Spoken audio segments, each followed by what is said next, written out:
Does Eiji Aonuma not like traditional Zelda anymore? Hey everybody, Jake here, and in an interview with IGN, Zelda series producer Eiji Aonuma gives some insight into the evolution of the franchise. Reading from IGN, which you can check out yourself via the link in the description below, reporter Kat Bailey says, one of the discussions that I've seen among Zelda fans is, gosh, I miss the more traditional linear Zelda of the past. And I'm wondering, how do you feel about that, given the direction of the series toward a very free-form, open-ended kind of design?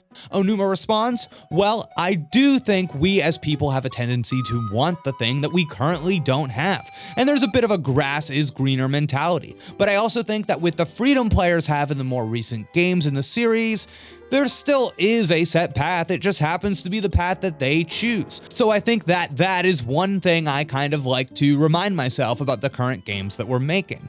But also it's interesting when I hear people say those things, because I am wondering, why do you want to go back to a type of game where you're more limited or more restricted in the types of things or ways you can play? But I do understand that desire that we have for nostalgia, and so I can also understand it from that aspect. What I find compelling, this is me talking now, Jake, what I find compelling about this response is that Aonuma sees a kind of linearity in their open world design. A player can choose any direction, and in that direction is the linear game that people want. That is, I think, Aonuma's argument at its core, which maybe sells short or misunderstands what exactly people liked about classic Zelda. So it's brought up later in the IGN piece, but Aonuma is on record after the release of Skyward Sword saying that he was tired of the Zelda formula. Reading from Go Nintendo, the quote is, "It's not that anyone is telling me we have to change the formula. I want to change it. I'm kind of getting tired of it. If I'm getting tired of it, then I'm sure other people are getting tired of it." There is an essential Zelda I feel we need to stay true to. We are still testing things, exploring our options. We haven't landed anywhere at this point. We're still seeing what we can do.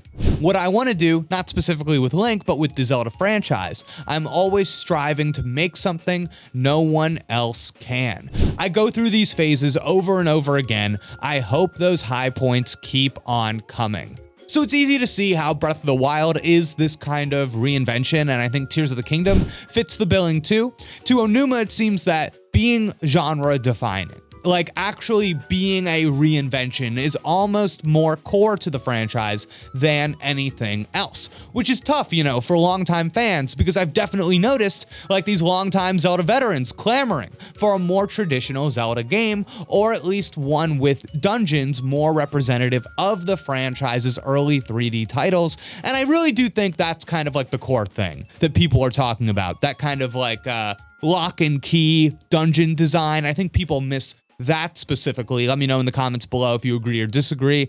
But there's a ton of interesting stuff in this IGN interview, so check out the link in the description below. But the last thing I want to hit on are Aonuma's comments on the chronology and the Zelda timeline. He says, personally, I don't like to put too much stock in the chronology of the series, because from the design perspective, that can kind of box us in and limit where we're able to take the story as we continue making games in the series. And so I do think it's something that is best for people to interpret on their own. All right, so I don't think we need any more evidence that the Zelda games don't really care about chronology. They don't really care about these timelines. I've been telling y'all for years. You don't believe me, but there you have it.